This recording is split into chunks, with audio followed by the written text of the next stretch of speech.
Auzu billahi minash shaitanir rajeem. Bismillahir rahmanir rahim. Jazakallah, thank you for the kind welcome. My name, as mentioned in the introduction, is Abid Khan, and I'm serving as a Waqf-e-Zindagi for the past few years, working and serving in the Press and Media Office. And as mentioned also, I have the honor of being Press Secretary to Hazrat Khalifatul Masih.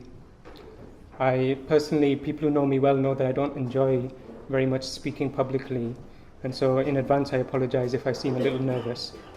But there's two reasons why I accepted the offer to come here today.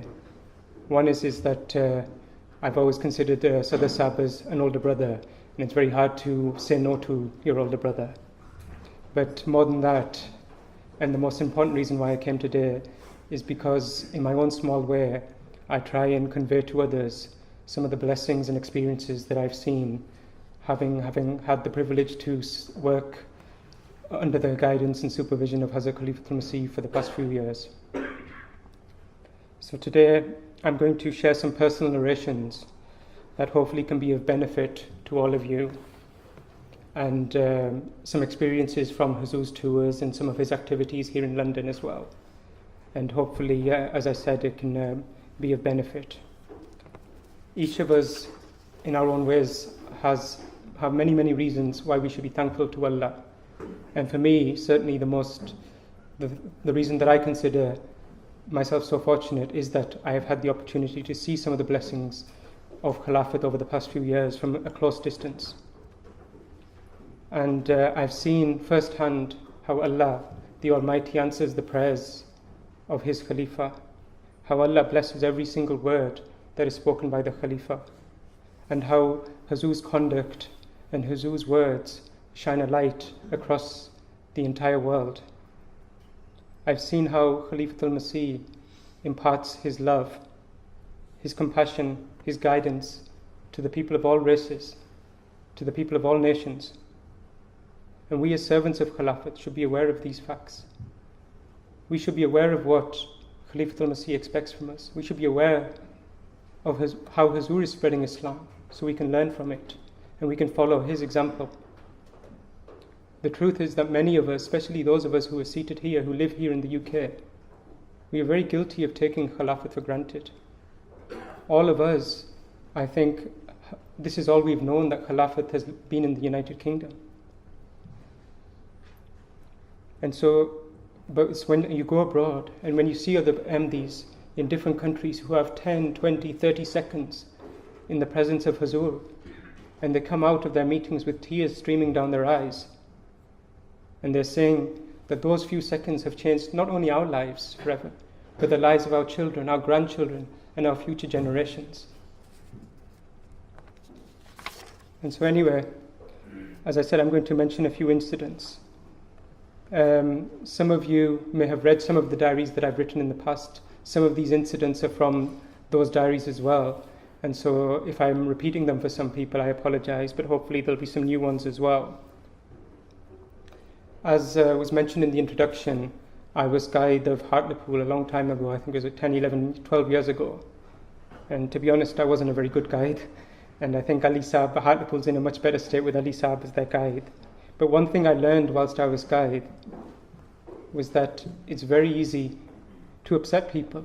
It's very easy to bring a distance between them and the Jamaah. So you can dishearten people very easily. But it's the job of office bearers to bring people closer to the Jamaah, to bring people closer to Allah, closer to Khilafat. And so we must always be very forgiving and must always cater for people's sensibilities. And this is something that I've seen from Huzur on so many occasions. In my own capacity, I can't count how many mistakes I've made in front of Khalifatul Masih.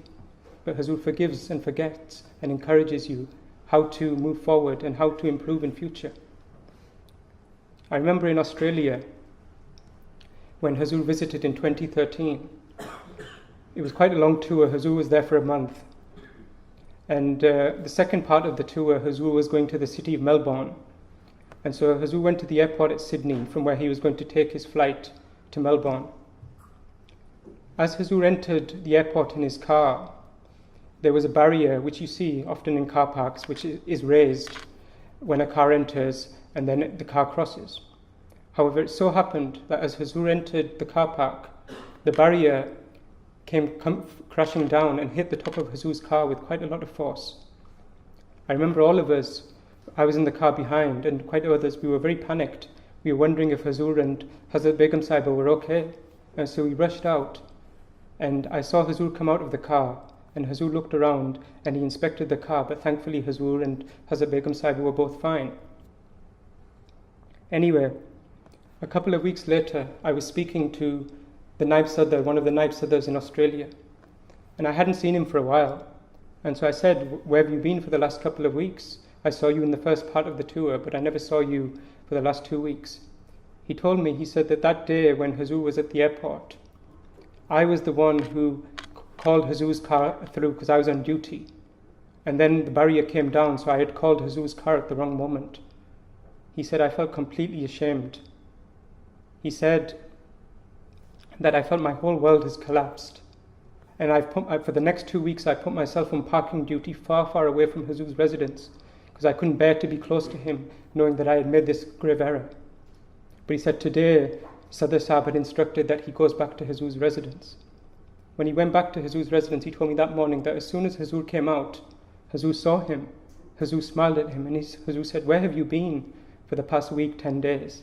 And he said that at that moment I could not control my emotions, to know that despite my error, and despite the fact Hazur is so busy, he had noticed that I had not been there.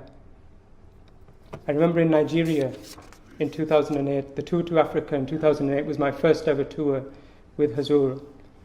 And I remember during the tour, Hazur told me that he hadn't taken me there as press secretary, but he had taken me with him as an experience so I could see as a Waqf Zindagi how people were dedicated to the Jamaah and how people were serving Islam despite living in very meager and tough conditions. Anyway, during Nigeria, the Nigeria part of the tour, for 3 days, Hazur travelled across the country. From morning to evening, he would travel, visit different Jamaats, and then at night he would stop somewhere for rest. One day, at Fajr, Hazur noticed that the drivers of the cars had not been given adequate sleep accommodation. Hazur had instructed very seriously that they should be given proper beds to rest on. But actually, they had, a couple of them had to sleep in their cars. One of them had slept on the floor, I think.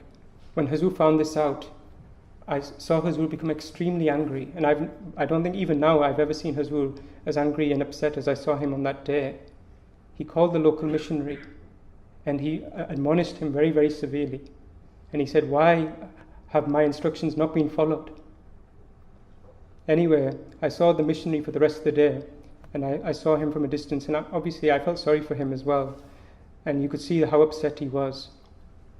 Anyway, as the day passed, Hazur came out in the evening, and I remember that one of the first things Hazur did was he called that missionary again in front of everyone, and Hazur just generally started talking to him, asking how he was, asking about his family, and immediately that missionary, the pain he had felt that day, evaporated in a second. That is Hazur's love and how Hazur forgives people.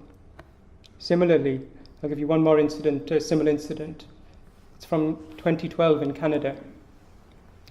Hazur had attended the Jalsa Salana in 2012, and there had been a number of weaknesses during the Jalsa, some problems with sound and some other issues. I remember that on the final Friday sermon, Hazur spoke very clearly in his khutbah that he had not been happy with some of the arrangements. And he admonished the local Jamaat to improve in future quite seriously and quite severely. There were people who I was seated next to where I could see as the khutbah was being delivered that they had tears in their eyes, and later in the namaz I could hear their tears actually and them physically shaking having received this admonishment. Throughout the day, I remember even the Peace Village is filled with thousands of MDs. There was a sense of sadness in the city, in the town. I remember Sadr Sahib was there as well, and I remember actually even talking to Sadr Sahib about it. Anyway, that evening at 11 p.m., after Hazur's activities had concluded, and Hazur had gone back to the residence, and we thought we were done for the day, I was somewhere in Peace Village, not far from the residence, and I suddenly heard the loudest nare possible. And so I ran to see what was happening, and I saw that Hazur had come out of his house. And Hazur had just started impromptu walking along the streets. And as word of the fact that Hazur was on the streets came out, people came rushing out of their houses. And all in that area is all Ahmadis who live. And so literally over the next 20-25 minutes, thousands of people were on the streets, rushing. And you could see tears coming out of their eyes. You could see the happiness on their face. Hazur was waving to them, smiling at them. You could see that the pain of the entire day had wiped away in those few minutes. And in my mind, I thought to myself that the reason Hazur has chosen this day is because he knows that today the Jamaat was suffering. Today the Jamaat was feeling sadness in their hearts. I remember even the security were trying to stop the Ahmadis from crowding too close to Hazur. But anyway, I'll continue. Those minutes, precious moments, you saw the pain and the relief on the Ahmadis, and the pain washed away. I was told that today's event is about, or one of the themes of today's event is acceptance of prayer. So there are a couple of incidents I wanted to share with you. One is actually a personal incident, and so I hope you don't mind if I share that. I got married in 2006, and for a number of years we were not blessed with children. And after a few years it came to the point that me and my family were beginning to think that perhaps it's not in our qismat to have children. I even actually started looking online at how to adopt and these type of things. Throughout this process, Hazur used to give a lot of love. He used to prescribe medicines. Hazur used to give small tips as well. I remember once in particular, Hazur said to me, he said that no matter what, every day give 50p of sadaqah, even if it's just 50p, but make sure you take something out every day. The months passed into years, and our fears and worries increased, to the point, like I say, that I was looking into other options. One day I was in Hazur's office and for mulaqat, and as I left the office, and after Hazur gave me permission to leave, Hazur stopped me and he said, "Ruko." I looked back and Hazur smiled at me, and he said, "Tumhare sab bacche inshallah waqf-e-nau hoenge," that all of your children will be waqf-e-nau. I remember I went home that day and I spoke to my wife and I said that inshallah, whatever fears we had, don't worry, Allah is going to bless us with children. Alhamdulillah, in 2013 we were blessed with a son, and as was mentioned just a couple of weeks earlier, we were blessed with our second child, alhamdulillah. But having one or two children isn't enough for some people, unfortunately. I remember I was in Singapore in 2013, and there was this gentleman, a Singaporean Ahmadi, who spoke very good Urdu. So one day he came up to me and he said, "What's your name?" So I said, "My name's Abid." And then the next question was, "How many children do you have?" So at that time we had one son. So I said, "I've got one." I responded, "Ek bacha," as in one. So he looked at me and he looked quite astonished, and he came and he started hugging me. And he said, "Mashallah, mashallah, from your size, I would never have imagined you would have such strength."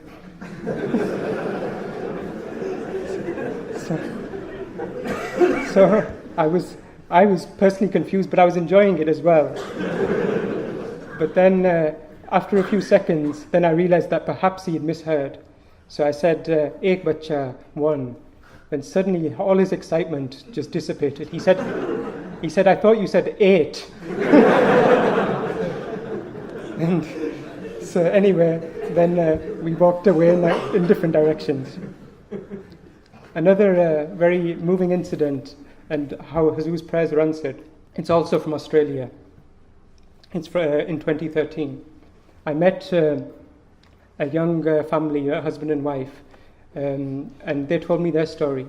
They said they had been blessed with a child 2 years before, but unfortunately ever since the child had been born, he'd been unable to take any milk whatsoever, and any form of dairy product or any milk, and he would throw it up. He was lactose intolerant very, very severely. And the mother, she was very worried. She was a doctor herself, but she said that I've tried every single type of remedy. Nothing is working. I've taken him to doctor after doctor, and they don't know what the issue is. and I'm just worried I've been worried, how is my child going to grow? She said during that tour, just the day before, she had the first opportunity of her life to meet Hazur. And so she went and she took some honey, and she said, the first thing I said to Hazur when I entered was, Hazur, please, can you feed my child some of this honey, because he's unable to take milk. Hazur took some of the honey and placed it in the child's mouth, who was then 2 years old. She told me that night they went home, they fed the child milk, and he completely digested it without any problem whatsoever. The next morning they did the same. He was completely fine.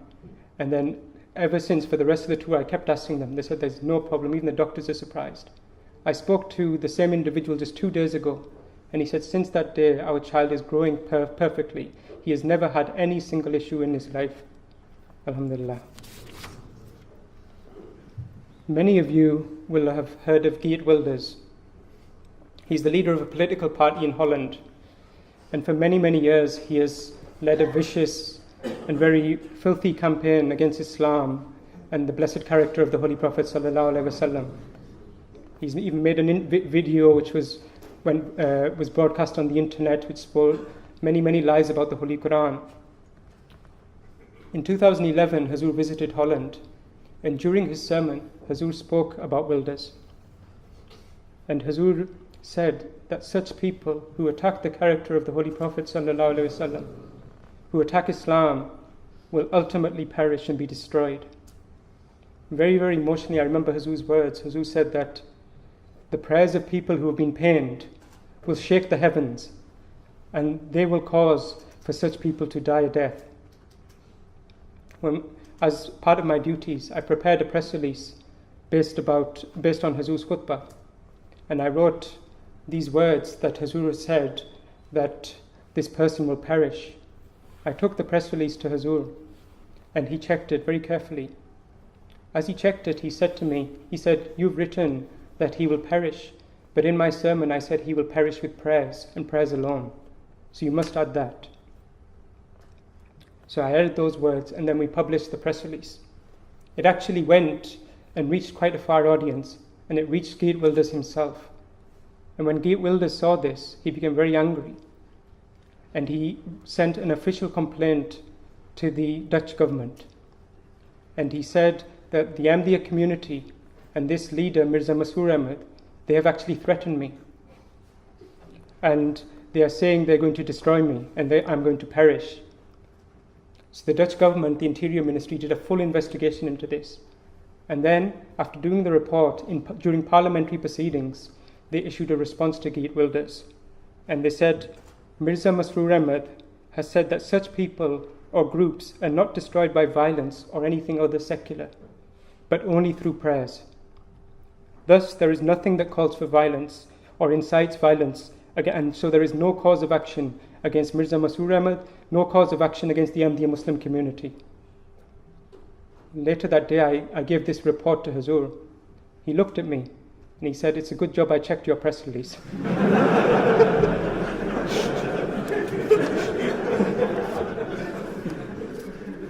But anyway, that day, I realized the importance and responsibility associated with representing Khalifatul Masih in any capacity. It's something for us all to remember and ponder on. We must show the most highest character. We must be careful in our statements. We must be careful in our conduct if people are looking at us and thinking that these are representatives of Khilafat. Another very early experience I had, and it was one of my most early experiences, it was from, I think, 6-7 years ago.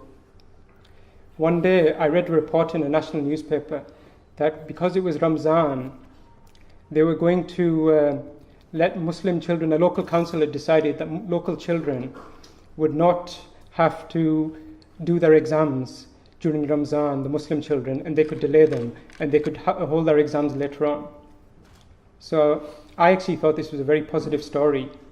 And so I took it and mentioned it to Hazur that day, thinking Hazur would be very happy to hear that the council is taking care of the Muslim children. When I narrated it, I was quite shocked. Hazur looked at me quite sternly and he said, this is a very dangerous story. Hazur told me that I should write a letter condemning it straight away. And Hazur dictated the letter there and then. Hazur said there's 2 points that you must make clear. He said, first of all, from this decree or policy, it makes it look like that Muslim children are forced to fast in Ramzan. And so it can give the impression that, God forbid, Islam is a very cruel religion. Secondly, Hazur said that if a Muslim child thinks he is adult enough to fast and thinks he is of the age where he can tolerate it, then he should tolerate the fast as others do. And if they have special rules for the Muslims, it will create an unnecessary divide between the Muslim children and the other Muslim children in school. So when I thought of this, immediately I thought that how Hazur looks at things with such wisdom. These thoughts had never occurred in my mind, but immediately they were in Hazur's thought. I wrote the letter as Hazur had sent, and within 10 or 15 minutes, no longer, I got a phone call from the newspaper. They said, we really love your letter and we want to make it the letter of the day, but our condition is that we must include your photo. So I used to live near the mosque then, so I went back to the mosque and I requested Private Secretary Sahib if I could meet Hazur for a second, because Hazur had dictated the letter. I met Hazur and I said to her that they want to take my photo and they want to publish it like the letter of the day.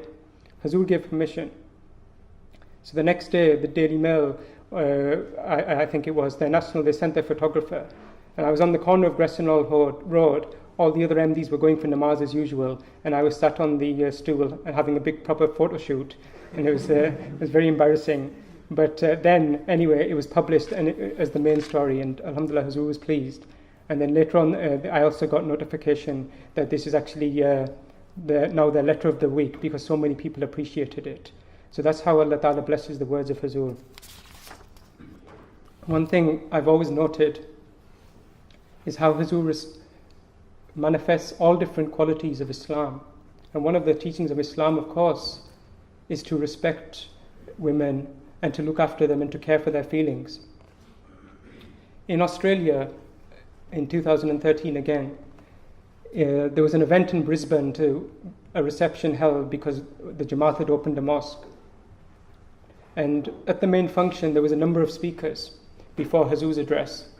The first speaker was an Aboriginal lady, and she was quite a senior Aboriginal lady. And in their custom, anybody who is senior is called auntie or uncle. So she was known as Auntie Robin. And whoever addresses her, whether it's the Prime Minister or just local people, would call her auntie. But when she was speaking at the end of her speech, I think people were unsure if it's appropriate to applaud at a Muslim function. So nobody applauded. However, by the time of the next speaker, this informality had stopped and people applauded all of the other guest speakers. When it came to Hazur's address, Hazur said, before I begin my address, I want to correct something. Earlier in the event, every person was applauded except Auntie Robin. So now everybody should give her a full round of applause. When Hazur said these words, you could see the room light up with happiness. They couldn't believe how Hazur had cared and realized for the feelings of this one lady. Auntie Robin herself looked like she was in tears. This is how Hazur does tabligh, not just through his words, but through his conduct. And this is how we should learn, that we should not miss a single opportunity to reflect the true teachings of Islam. This reminds me of another personal incident, that a few years ago, I lived for quite a while near Masjid Fazl. So I think it was 3 or 4 years ago, I was walking near Masjid Fazl with my wife, and the next day, I met Hazur, and he said that I saw you walking with your wife Malla from my window in the mosque. Hazur said, you were walking ahead of her. But why were you walking ahead of her like a Ghair Ahmadi Maulvi? You should walk.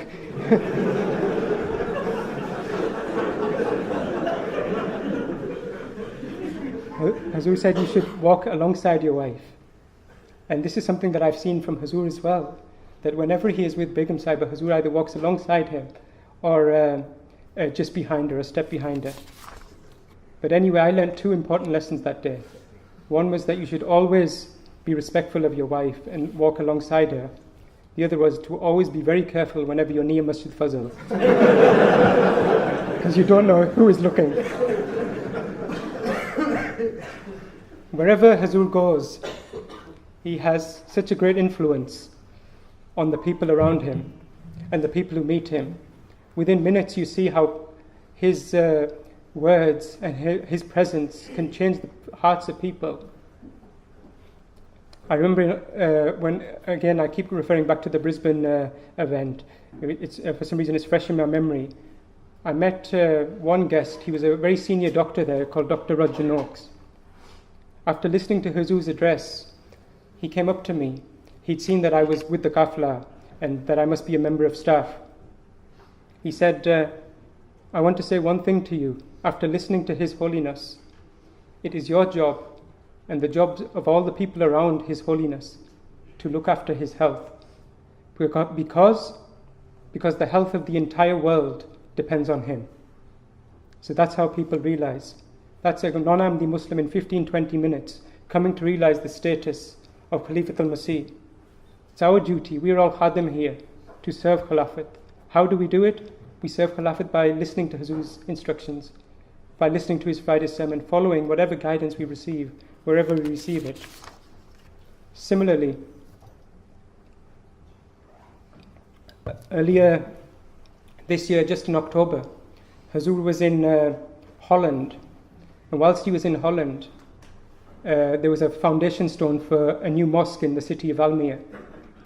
Again, there were some guest speeches before Hazur's address, and the Deputy Lord Mayor, who's a very senior person in that city, he was present, and he gave a short talk, and his talk was very brief, but out of the hundreds of such guest speeches, his is the one that stands out to me, because he said that I've learned today that the Khalifa and I, he's speaking about himself, were born in the same year. We were both born in 1950. But that's where the similarity ends. Because Khalifatul Masih, the Caliph of the Ahmadiyya community, is far more wise than I could ever dream to be.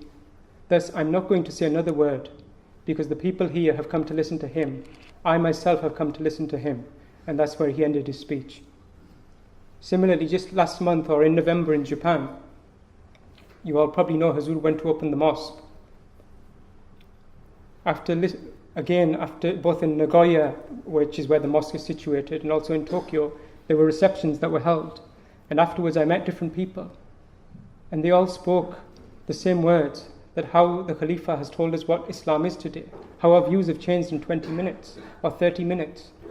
I met one Japanese person called Mr. Itasan. He was very, very emotional.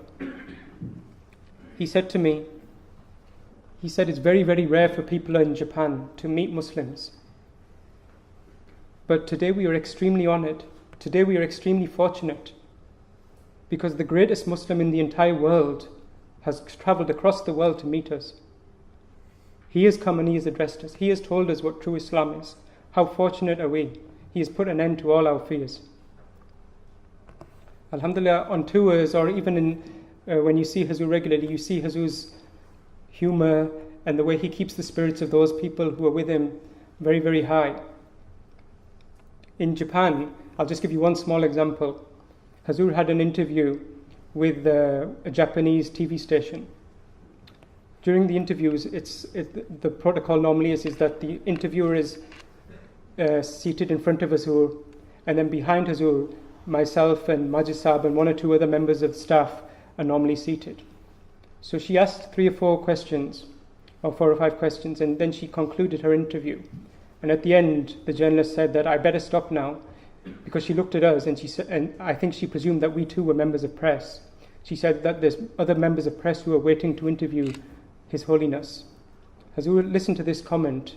He looked at her, he looked at us, and he said that they are members of my staff. The only thing they're waiting for is their lunch.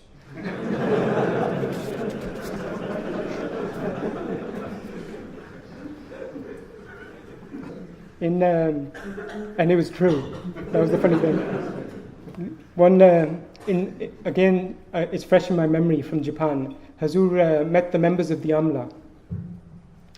And Hazur, one of the Amla members asked Hazur that sometimes even within our Jamaat we have friction, we have tensions, that there's Ahmadis we get on with, sometimes we don't get on with Ahmadis, or we feel that they have been unjust to us. So as office bearers, how should we respond?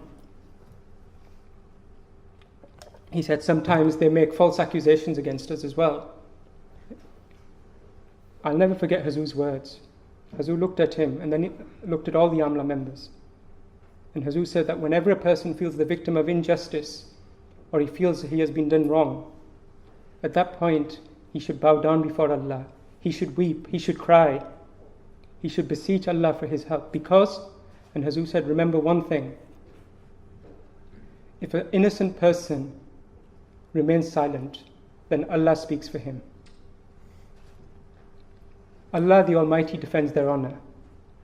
So whatever issues you have with other Jamaat members, still meet them with love, still meet them with kindness, try to fulfill their needs. And any personal fears or worries you have, you take them to to Allah. Hazur also on tours I've seen cares not only for the people around him, his Kafla members or the local Jamaat, but he also looks out for the people who are left behind. On many occasions I've seen, this is just my incident, I'm sure it's with all the other members, that Hazur asks me on tours how my family are doing. I remember last year in Germany, in one day in particular, Hazur said to me that I should send a text message to my wife. And he said, you should write, I miss you. And Hazur probably knows that I'm not very emotional in these things, and so even to write I miss you was difficult for me. But anyway, Hazur said it, so I wrote a text message back to my wife saying I miss you. Within a minute I got a response saying we miss you too, and it was like a smiley, and so she was very, very happy and delighted. But then another minute later she sent another text message. She said, did Hazur tell you to send that message?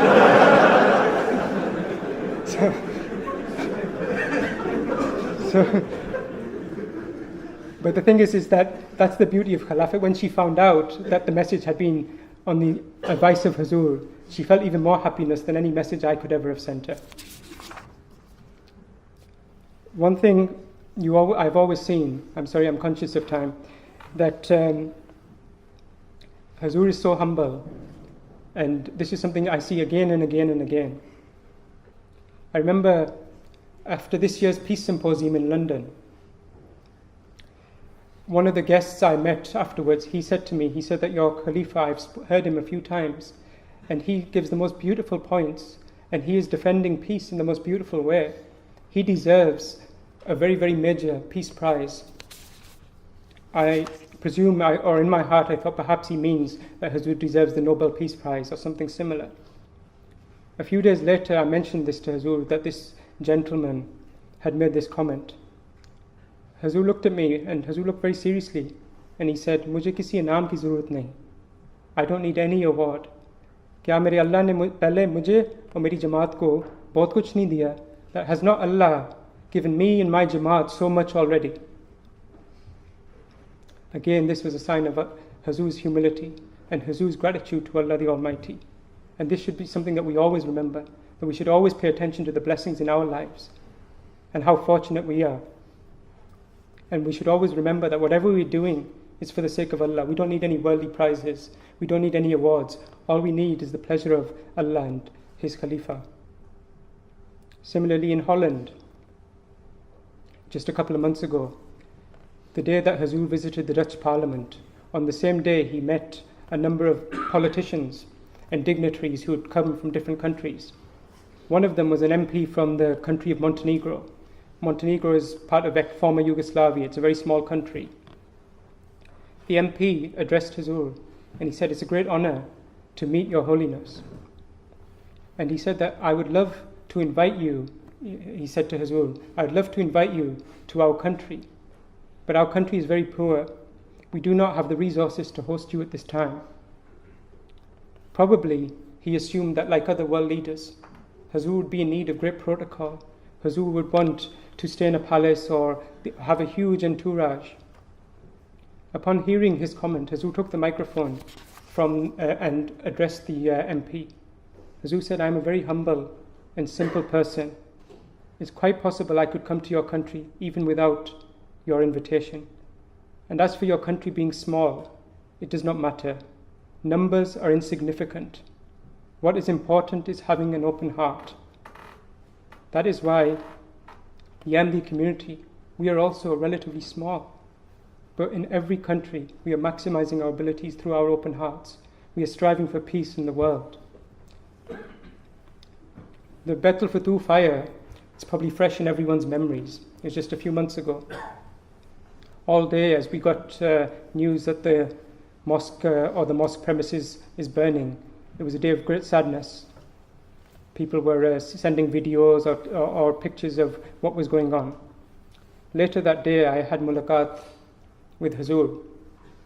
Instinctively, the first thing I said when I entered the Hazur's office, Hazur bahut afsos hua, I offered my condolences to Hazur. Hazur said to me, he said, "Why are you offering condolences? Allah has saved the members of the Jamaah. He has saved the mosque itself. Remember one thing, successful communities, successful Jamaats are those Jamaats that look forward and never look back. So forget it." I was completely amazed and stunned. But my own countenance, seeing Hazur's strength and Hazur's faith in Allah, completely changed. Any regret, any sadness I felt was gone within a day. There were other people in MTA that day I met, and they said that Hazur came to the MTA complexes in Masjid Fazl, and he said that there are people who are here who are looking sad. They should have smiles on their faces, remembering how Allah has protected the Ahmadis. So this is the faith in Allah that Khalifatul Masih has, alhamdulillah.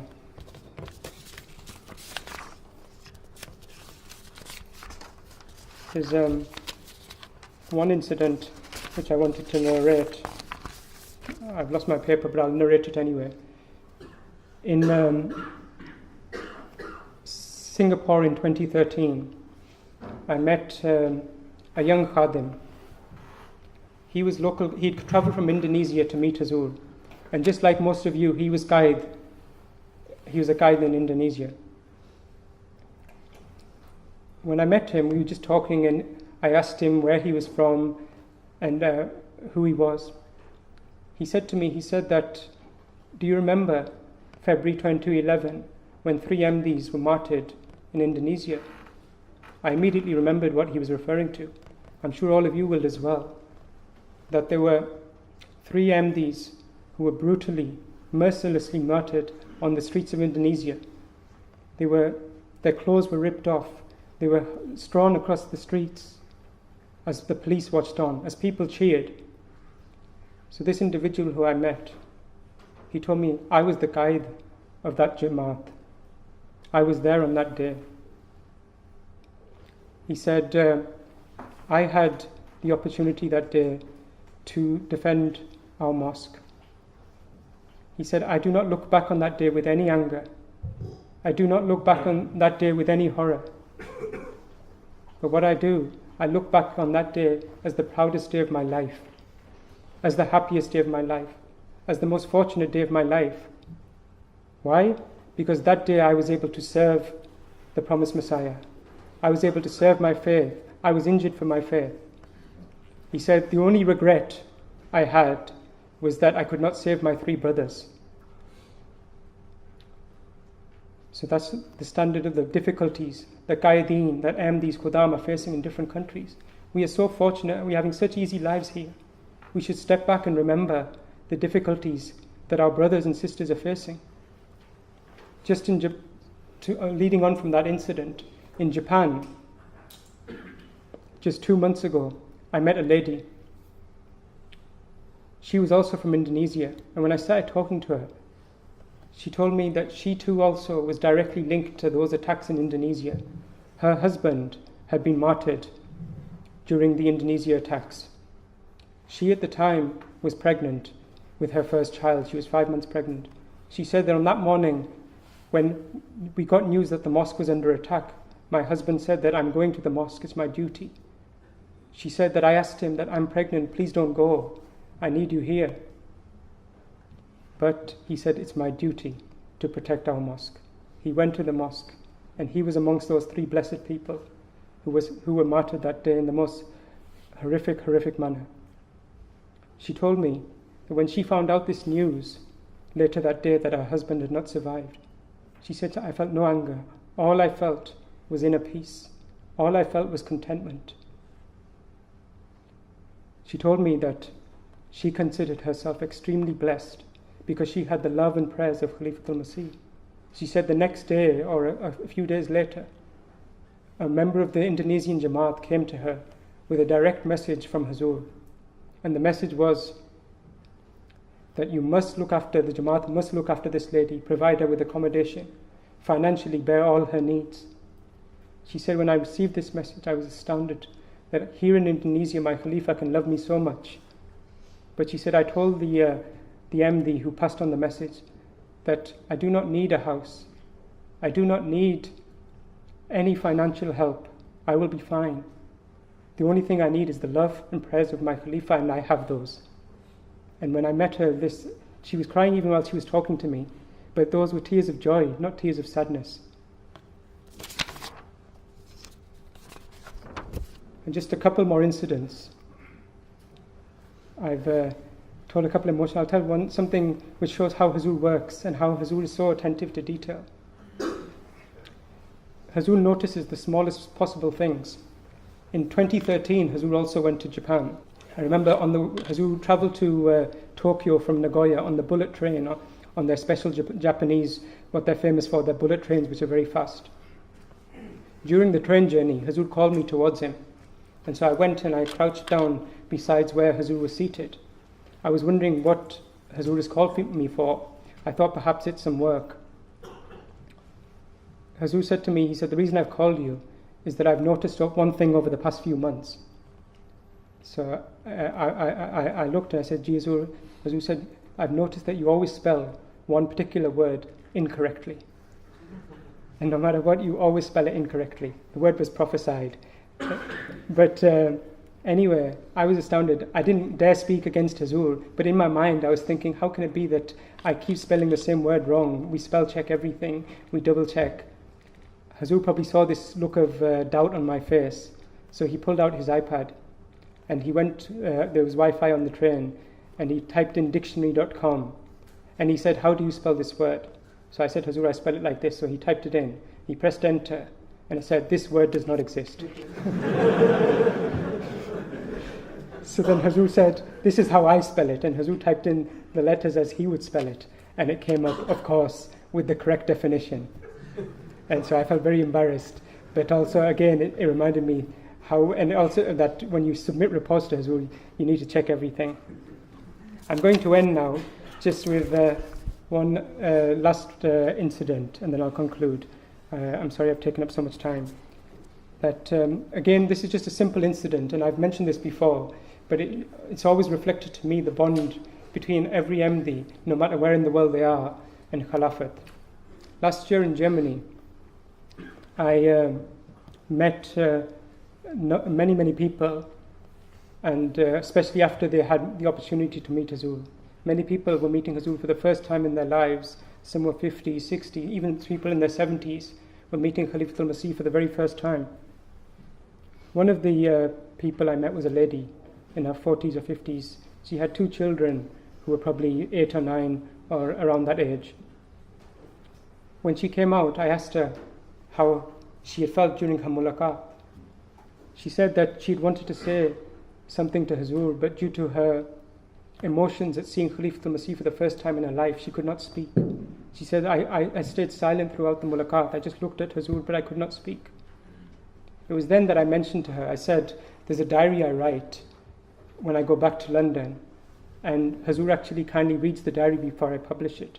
So if you have anything particular that you want that was in your heart, I will try to include it in my diary. As soon as I said these words, her whole countenance changed completely. She began to cry. I was quite astounded. I waited for a minute for her to compose herself. She said to me, when she finally had composed, that please, I beg of you one thing, if Hazur reads your diary, please write this message in there, that I am an illiterate woman from a gaon in Pakistan, from a village in Pakistan. I have no desire except one, and that is that my children are regular in namaz and understand and follow the teachings of the Quran. So of course, I said to her, I will put this in my diary. When I came back to London, I presented my diary to Hazur.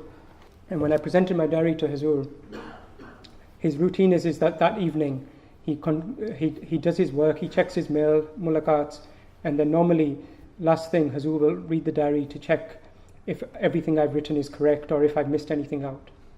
The next day when I return from mulaqat, Hazur invariably returns the diary to me. So I handed in the diary. The next day when I reported for mulaqat, Hazur handed me back the diary, and Hazur started continuing with his work. So whilst Hazur was doing his work, I quickly flicked through the diary, and I got to that narration of that lady, and I saw that Hazur had written quite a lengthy note next to it.